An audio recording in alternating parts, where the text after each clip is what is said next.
Hello guys, good morning. അപ്പോൾ നമ്മുടെ രാവിലെ തുടങ്ങി. ഇവിടെ ഒരാൾ സ്റ്റിക്കർ ബുക്കിൽ സ്റ്റിക്കറൊക്കെ ഒട്ടിക്കുക. നമ്മള് വെളുപ്പിന് ഇവൻ 2 മണിക്ക് എണീച്ചു, യോജിമോൻ 4 മണിക്ക് എണീച്ചു. ഒരാൾ കരച്ചു തുടങ്ങി. നമ്മൾ പതുക്കെ ഓരോ പെട്ടിയൊക്കെ അൺപാക്ക് ചെയ്ത് തുടങ്ങി കേട്ടോ. അവൾ ഞാൻ എടുക്കാത്തതുകൊണ്ട് കരച്ചില്ല. ഇത് ഓരോ റൂമിലും ഓരോ പെട്ടികളായിട്ട് നമ്മൾ അൺപാക്ക് ചെയ്ത് തുടങ്ങി. അവൻ എൻ്റെ ഇടയ്ക്ക് ചെസ് എന്നടി പൊന്നെ ഓക്കെ വാടി ഇവിടെ തുണിപ്പെണ്ണെ. ഓ അവൾക്ക് വിശക്കുവാണ്ടോ. അപ്പം ഇന്ന് നമ്മുടെ പരിപാടി എന്ന് വെച്ചാൽ ലിയാൻ ആദ്യമായിട്ട് യോജിയുടെ ഫാമിലിനെ കാണാൻ പോവുകയാണ്. സോ പപ്പേനെയും ചേച്ചീനെയും ഇവൻ്റെ കസിൻസിനെ എല്ലാവരും കാണാൻ പോവാം. ഇവിടെ ഒരാൾ ഉറക്കം എണീച്ചിരിക്കുക. തുണ്ണിപ്പെണ്ണെ തുണ്ണി അമ്മൂമ്മനെ നൈറ്റിയൊക്കെ ഇട്ടുകൊണ്ടിരിക്കുന്ന പെട്ടിന്നൊന്നും എടുത്തിട്ടില്ല. തുണ്ണിപ്പെണ്ണെ നിലമോലെ അവൾക്ക് വിശക്കുക. എണ്ണീച്ചതേ ഉള്ളൂ. ഓ ചേച്ചിക്ക് പാൽ കൊടുക്കട്ടെ, ഞാൻ പോട്ടെ ഗൈസ്. അങ്ങനെ നമ്മുടെ യോജിമോൻ്റെ വീട്ടിലേക്ക് പോകാനുള്ള യാത്ര തുടങ്ങി. ലിയാനാണെങ്കിൽ ഒട്ടും ടയർഡ്നെസ് മാറിയിട്ടില്ല. അവൻ ഇന്നലെ 2 മണിക്ക് എണീച്ച് ഉറങ്ങിയിട്ടില്ല. എന്നിപ്പോൾ അവൻ ഉറങ്ങുക. മോളും ഉറങ്ങിക്കൊണ്ടിരിക്കുകയാണ്. അവളെ കാർ സീറ്റുകളൊക്കെ ഇരുത്തി. എനിക്ക് ഇരിക്കാൻ സ്ഥലമൊന്നുമില്ല, അത് വേറെ കാര്യം. അങ്ങനെ അമ്മൂമ്മയും യോജിമോനും ഫ്രണ്ട് ഇരിക്കുക. എന്താണ് എൻ്റെ എക്സ്പീരിയൻസ്? വണ്ടി ഓടിക്കാൻ അറിയാത്ത കുറെ ആൾക്കാർ. കാനഡയിൽ വണ്ടി ഓടിക്കുന്ന പോലെ ഒന്നല്ലേ ഇവിടെ. ഇവിടെ നമ്മുടെ ഇഷ്ടം പോലെ വണ്ടി ഓടിക്കാം. വെറുതെ എനിക്ക് മനസ്സിലാവുന്നില്ല. അപ്പോൾ നമ്മളെന്തായാലും ഇനി പതുക്കെ അവിടെ പോകുന്ന വഴിക്ക് എന്തായാലും കുടിക്കാൻ വേണം. നമ്മൾ നല്ല ഡീഹൈഡ്രേറ്റഡ് ആവുന്നുണ്ട്. കൊച്ചിന് പാല് പോലും നേരെ കൊടുക്കാൻ കിട്ടുന്നില്ല, അത്രയ്ക്കും ചൂട് കാണാം. AC പോലും നമ്മുടെ അത്രയും നല്ല കാറൊക്കെ വെച്ചിട്ട് വണ്ടി ഓടിച്ചിട്ട് പിന്നെ ഇങ്ങനെ ചെറിയ കാർ ഓടിക്കുമ്പോൾ ഒരു ചെറിയ ബുദ്ധിമുട്ട് കാണാം. ബാക്ക് സീറ്റിൽ അങ്ങനെ AC കാര്യങ്ങളൊന്നും ഇല്ല. പിന്നെ ചൂടൊട്ടും പറ്റുന്നില്ല. പാവം അതാണ് വർക്ക് ആവുന്നുണ്ടോ.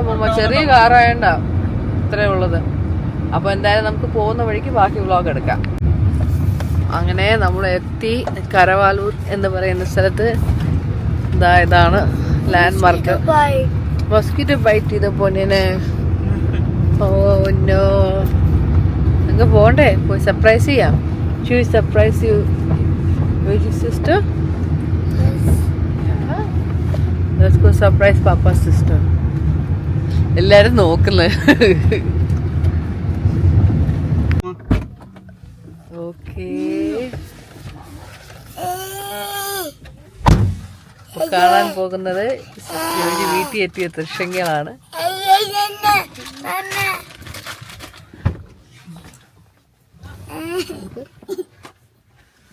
ഇതൊന്നും ഇളക്കി തരാതെ പോയി. ഞാൻ ഇളക്കി തരാം.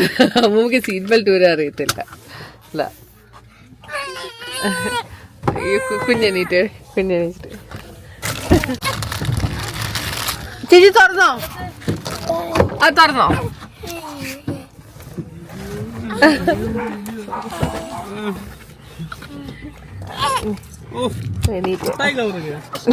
അവിടെ മണ്ടേ ചിപ്സിന്റെ എല്ലാ കവറും ഇട്ടേക്കായിരുന്നു.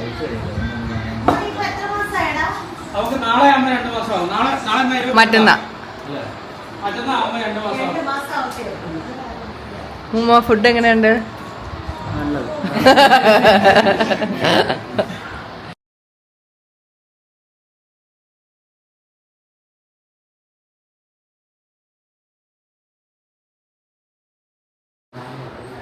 ഞാനൊന്ന് ചെറുതായിട്ട് ഉറങ്ങി എണീച്ചപ്പോഴത്തേക്കും യോജിയുടെ അമ്മച്ചി വന്നു. പുള്ളിക്കാരത്തി അമ്മൂമ്മനെ പരിചയപ്പെട്ട് കൊടുക്കുമായിരുന്നു. അവരെന്തൊക്കെ കാര്യം പറഞ്ഞുകൊണ്ടിരിക്കുക. യോജി ഇപ്പോൾ വരും, നമ്മളിപ്പോൾ ഇറങ്ങും. കാരണം 6:30 മണി കഴിഞ്ഞ്. ഞാൻ ഇവിടെ എൻ്റെ ഇടയ്ക്ക് പമ്പൊക്കെ ചെയ്തുകൊണ്ടിരിക്കുക. എനിക്ക് ഉറക്കമൊന്നും ശരിയായിട്ടില്ല. നല്ലോണം ഉറങ്ങാൻ ഇച്ചിരി ബുദ്ധിമുട്ടുണ്ട്. 2-3 ദിവസത്തിലൊക്കെ ആവുമായിരിക്കും. അപ്പോൾ ഇതാണ് യോജിയുടെ ചേച്ചിയുടെ വീട്. നമുക്ക് പോയി മൊത്തം കാണാം. ഞാൻ നേരത്തെ വന്നിട്ട് വീട്ടിൽ ചുറ്റാകെ മൊത്തം പോയി കണ്ട പോലും ഇല്ല. ഇതാട് ചെരുപ്പാന്ന് എനിക്കറിഞ്ഞൂടാ. ഞാൻ തൽക്കാലത്തേക്ക് ഇടാം. ചേച്ചിയുടെ സ്കൂട്ടർ, പിള്ളേരുടെ ബൈക്ക്, പട്ടിക്കുട്ടി, ഇവിടെയൊക്കെയാണ് യോജി വളർന്ന വീട്. കിളിയൊക്കെ ഉണ്ട് കേട്ടോ. ഞാൻ വീട് മൊത്തം കാണിക്കുമായിരുന്നു. അങ്ങനെ നമ്മൾ ഇറങ്ങാനുള്ള പരിപാടിയിലാണ്. അയ്യോ ഇറങ്ങാനുള്ള പരിപാടിയല്ല, ഞാൻ ഇപ്പോഴാണ് എടുത്തു വന്നു.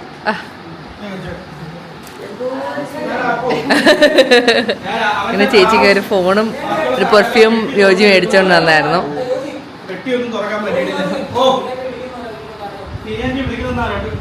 ഓക്കെ അപ്പം നമ്മൾ പതുക്കെ ഇറങ്ങാൻ നോക്കുമ്പോൾ ഞാൻ ഇപ്പോൾ ഓൾമോസ്റ്റ് 10 മണി 9:30 10 മണി എന്തോ ആയെന്ന് തോന്നുന്നു. വാച്ചിൽ എടുക്കാത്തതുകൊണ്ട് സമയം പോലും അറിയാൻ വയ്യ. സോ എന്തായാലും നമ്മൾ പതുക്കെ ഇവിടെ നിന്ന് ഇറങ്ങാനുള്ള പരിപാടികൾ നോക്കുക. ചേച്ചി കൊണ്ടുവരിക. അവനെ ഞാൻ അപ്പുറത്തെ സൈഡിൽ ഞാൻ ഇപ്പം കയറി എടുത്താം. ഓക്കെ ഗായ്സ്, എല്ലാവർക്കും ബൈ ബൈ. നമ്മൾ പോയിട്ട് വരാം. നീ നാത്ത് കയറി. ഇല്ലല്ല, ആ സൈഡിൽ തന്നെ ഇരിക്കണം. മാറി. അപ്പോൾ ഇന്ന് പോയി എൻ്റെ ഫാമിലിയൊക്കെ കണ്ടപ്പോൾ എന്താണ് നിൻ്റെ അഭിപ്രായം? 3.5 വർഷത്തിന് ശേഷം അവരെ കണ്ടു. ചേച്ചി ഉണ്ടാക്കിയ കുറെ ഫുഡ് കഴിക്കാൻ പറ്റി. അതായിരുന്നു ഒരു മെയിൻ കാര്യം. പിന്നെ എന്താ എന്റെ ഫുഡ് കൊള്ളില്ല എന്നാണ് പറയുന്നത്? അതിന് നീ ഫുഡ് ഉണ്ടാക്കാറില്ലല്ലോ, അതാണ് ഞാനല്ലേ ഫുഡ് ഉണ്ടാക്കുന്നത്. അപ്പം അങ്ങനെ കുറെ കാര്യങ്ങളുണ്ടായിരുന്നു. നമ്മൾ വീട്ടിൽ വന്ന് കുളിച്ചു. നമ്മൾ ആക്ച്വലി അവിടെ പോയപ്പോൾ വ്ളോഗ് കുറച്ചേ എടുത്തോളൂ, കാരണം നമ്മൾ കൂടുതൽ കാര്യങ്ങളൊക്കെ സംസാരിക്കുമായിരുന്നു. ഇപ്പം ലിയാനും മോളും ആദ്യമായിട്ടാണ് യോജിയുടെ ഫാമിലി കാണുന്നത്. ഇപ്പോൾ കഴിഞ്ഞ പ്രാവശ്യം ഞാൻ വന്നപ്പോൾ അവരൊന്നും കാണാൻ പോയില്ല, നമ്മൾ പിണങ്ങിയിരിക്കണോണ്ട്. അപ്പോൾ എല്ലാവരെയും കണ്ടു. ലിയാൻ്റെ കസിൻസിനെയും കണ്ടു. അവൻ ഭയങ്കര ഹാപ്പി ആയിരുന്നു. അത് തിരിച്ചൊന്ന് വരണ്ടായിരുന്നു. അത് അടുത്ത വ്ളോഗ്, നമുക്ക് അടുത്തൊരു വ്ളോഗ് ചെയ്തു. ഈ പ്രാവശ്യം നമ്മൾ അവിടെ പോയതിനു ശേഷം 4 മണി അവിടെ എത്തിക്കഴിഞ്ഞപ്പം പിന്നെ ഒരുപാട് ലേറ്റ് ആയിട്ടാ പോയത്. ഫുഡെല്ലാം കഴിച്ച് ഇവിടെ കിടന്നുറങ്ങി. കാര്യം എന്റെ വന്നതിന്റെ പിറ്റേ ദിവസം തന്നെ പോയത്. അപ്പം ഉറക്കമൊക്കെ റെഡി ആയിട്ടില്ല. പിന്നെ എനിക്ക് ഉറങ്ങാനും പറ്റിയില്ല. ഞാൻ വന്ന് എന്റെ കസിൻസിനെല്ലാം കണ്ടു. എല്ലാരെയും പോലും കണ്ടു തീർത്തില്ല. പിന്നെ ഞങ്ങള് അടുത്ത ആഴ്ച വേറൊരു അടുത്തോട്ടും പോയിട്ടുണ്ട്. അല്ല, വേറൊരു വട്ടം കൊണ്ട് നമ്മൾ പോയിട്ടുണ്ട്. അപ്പം ഒരാഴ്ച തന്നെ ഞങ്ങൾ 2 വട്ടം പോയി അങ്ങോട്ട്. രണ്ടാമത്തെ തവണ പോയപ്പോൾ അമ്മൂമ്മയുടെ കസിന്റെ മോളായിട്ട് വരുമെന്ന് തോന്നുന്നു, ഗിരിജ വല്യമ്മ. അപ്പൊ പുള്ളിക്കാരത്തി വന്ന് അമ്മൂമ്മയുടെ കൂടെ നിന്നു. കാരണം അമ്മൂമ്മയ്ക്ക് വീണ്ടും ഈ കാല് ട്രാവൽ ചെയ്യാൻ ഭയങ്കര ബുദ്ധിമുട്ടാണ്. അമ്മൂമ്മയ്ക്ക് എപ്പോഴും വരാൻ പറ്റത്തില്ല. അപ്പം അമ്മൂമ്മ നമ്മളിവിടെ ആക്കി ഒരാളെ ഏൽപ്പിച്ചിട്ടാണ് നമ്മൾ അങ്ങോട്ടേക്ക് പോയത്. അമ്മൂമ്മയ്ക്ക് ഹാപ്പിയാ, കാരണം പുള്ളിക്കാരത്തി വന്നാൽ പിന്നെ അവര് എന്തെങ്കിലും കത്തി അടിച്ചുകൊണ്ടൊക്കെ ഇരിക്കും. എനിക്കൊരു അമ്മച്ചിയുണ്ട്, എൻ്റെ അമ്മയുടെ അമ്മ. അപ്പം എൻ്റെ അമ്മയുടെ അമ്മയും നമ്മൾ ഇൻസ്റ്റാഗ്രാമിൽ എൻ്റെ ഫോട്ടോ ഇട്ടിട്ടുണ്ടായിരുന്നു. അമ്മയുടെ അമ്മയും തൻവിയുടെ അമ്മൂമ്മയായിട്ട് നല്ല കമ്പനിയായി.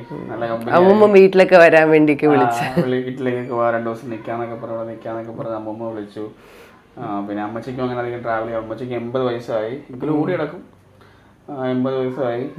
ഞാനും കുറെ വർഷങ്ങൾക്ക് ശേഷം പപ്പയും ചേച്ചീനെയൊക്കെ കണ്ടോണ്ട് ഒരു ഹാപ്പി. എനിക്ക് അവരായിട്ട് ഞാൻ യോജിയായിട്ട് മിണ്ടാത്തോണ്ടാണ്. അവരൊക്കെ എന്നോട് നല്ല ട്രീറ്റ് ചെയ്തിട്ടേ ഉള്ളൂ. സോ നമ്മളെന്തായാലും പോയി കണ്ടു. ഒരു വെറൈറ്റി എക്സ്പീരിയൻസ് ആയിരുന്നു. ഒരു നല്ലൊരു അടുത്ത വ്ളോഗിലാണ് ശരിക്കും. അടുത്ത വ്ളോഗ് കാണുമ്പോൾ അമ്മൂമ്മയ്ക്ക് നെഞ്ചൊക്കെ ഇടിച്ചു പോകും. കാരണം ലിയാൻ അവിടെയൊക്കെ വെള്ളത്തിലൊക്കെ കളിക്കുന്ന ഒരു വ്ളോഗാണ്. അതെന്തായാലും മഴയത്ത് അതെന്തോ സംഭവം, തോട് തോടിലേക്ക് കൊണ്ടുനിറക്കി. പിന്നെ ചെളിയിൽ കളിപ്പിക്കാൻ വിട്ടു. പിന്നെ ചൂണ്ടയിടൽ, ഫിഷിങ് കാര്യങ്ങള്, അങ്ങനെ കുറച്ചൊക്കെ ഉള്ളതാണ്. അതൊക്കെ ചെയ്യിപ്പിക്കാൻ പറ്റി. അവനിങ്ങനെ ചെരുപ്പില്ലാതെ നടന്നിട്ടൊന്നുമില്ല. അപ്പം അവനെ ചെരുപ്പില്ലാതെ കൂടെ കണ്ടെത്തി കൂടെ എല്ലാം അവന്റെ ഇഷ്ടം പോലെ. അപ്പൊ എന്തായാലും അവൻ എൻജോയ് ചെയ്തു. അവന്റെ ആ ഒരു വികൃതനം എല്ലാം മാറാൻ വേണ്ടിട്ട് അവൻ എന്തൊക്കെ ചെയ്യാൻ പറ്റുമോ, അവൻ എനർജി ബേൺ ചെയ്യാൻ വേണ്ടിയിട്ടുള്ള എല്ലാ ആക്ടിവിറ്റിയും അവിടെ ഉണ്ടായിരുന്നു. ആള് ഭയങ്കര കുരുത്തക്കേടായിരുന്നു. മോനെ പിടിച്ച്, ചേച്ചിയുടെ 2ാമത് മോനെ പിടിച്ച് പറയരുത്, എല്ലാം പറയരുത്. അടുത്ത വ്ളോഗ് നിങ്ങൾ കണ്ടറിഞ്ഞാൽ മതി. നീ എല്ലാവരും പറഞ്ഞാൽ അവർക്ക് പിന്നെ കണ്ടിട്ട് കാര്യമില്ല. അപ്പം അതൊക്കെ ഉള്ളു ഗൈസ് കാര്യം. നമ്മളിപ്പോ പിയത്ത് കുളിക്കുക, ഫാൻ ഇട്ട ഭയങ്കര സൗണ്ട്. അതുകൊണ്ട് പിന്നെ അപ്പം അമ്മൂമ്മ ഇപ്പൊ കിടക്കാൻ പോയി. മോളും താഴെ അവിടെ ജസ്റ്റ് കിടന്ന് ഉറങ്ങിക്കൊണ്ടിരിക്കുക. മോൻ അവിടെ ടാബും കണ്ടുകൊണ്ടിരിക്കുക. അപ്പോൾ നമ്മൾ എന്തായാലും ഒരുപാട് സീക്വൻസോ കാര്യങ്ങളോ ഒന്നും ആഡ് ചെയ്യാൻ പറ്റിയില്ല. കാര്യം എല്ലാവരോടും തിരക്കായിരുന്നു. ഇത് തന്നെ ഞങ്ങൾ വീഡിയോ എടുക്കുന്നത് 2-3 ദിവസം കഴിഞ്ഞിട്ട്, ഞങ്ങൾ 2ാമത്തെ ട്രിപ്പ് പോയിട്ട് വന്നതിന് ശേഷമാണ് ഈ വീഡിയോ എടുക്കുന്നത്, കൺക്ലൂഷൻ ചെയ്യുന്നത്. അപ്പോൾ എൻ്റെ ഫാമിലിയാണ് ഫസ്റ്റ് ഞാൻ ഇൻട്രൊഡ്യൂസ് ചെയ്യുന്നത്. വേറെ ആരും വെച്ചാൽ തൻവി. നമ്മള് തമ്മിൽ ഇതിനു മുമ്പ് നമ്മൾ ഒരുപാട് വട്ടം, അതായത് ലീവിന് വരുന്ന സമയത്ത് ലീവിന് വരുന്ന സമയത്തെല്ലാം അന്നൊക്കെ ഈ കാറും കൊണ്ട് ഞാൻ കറങ്ങാത്ത സ്ഥലമില്ല. ഞാൻ കൊല്ലത്ത് യോജി ഇങ്ങോട്ട് 3-4 തവണയും വരും, ഞാൻ അങ്ങോട്ട് കൊല്ലത്ത് 1-2 തവണയും പോകും. അങ്ങനെയാണ് ചെയ്തോണ്ടിരുന്നത്. ഒരാഴ്ചയിൽ 2 വട്ടമെങ്കിലും തന്നെ വീട്ടിൽ വരുമായിരുന്നു ആ ടൈമില്. അപ്പൊ ചേച്ചിക്ക് നേരത്തെ അറിയാം, ചേച്ചിക്ക്. പിന്നെ നമുക്ക് പറ്റിപ്പോയെന്ന് വെച്ചാൽ നമ്മൾ ചേച്ചിയെ സർപ്രൈസ് ചെയ്യാൻ വേണ്ടി ഇങ്ങനെ എല്ലാം പ്ലാൻ ചെയ്ത് പോയ ചേച്ചി വിട്ട് എല്ലാം ഞാൻ അറിഞ്ഞെന്ന്. അപ്പൊ ഞാൻ സർപ്രൈസ് എന്താ പറ്റിയെന്ന് എനിക്ക് അറിയാമായിരുന്നു നീ ഇന്ന് വരുമെന്ന്. പിറ്റേ ദിവസം എന്തായാലും ഞാൻ എവിടെ പോയാലും പിറ്റേ ദിവസം അവളെ കാണാൻ വരുമെന്ന് നമുക്കറിയാം, ചേച്ചിക്ക് അറിയാം. അപ്പം ചേച്ചി പറഞ്ഞേ അതെന്ത് പറ്റി ചേച്ചി എന്ന് ചോദിച്ചാൽ നിനക്കെങ്ങനെ മനസ്സിലായി ഞാൻ വരുമെന്ന്. അത് ലിബിൻ എന്നെ എൻ്റെ ഒരു കസിനുണ്ട്, അവൻ ടൊറന്റോയിലാണ്. ഞാനിപ്പം ഫ്ലൈറ്റിൽ വരുന്ന ടൊറന്റോയിൽ വിളിക്കാന്ന് പറഞ്ഞു. പിന്നെ പെട്ടെന്ന് തീർക്കാൻ കൊച്ചു കരയുന്നുണ്ട്.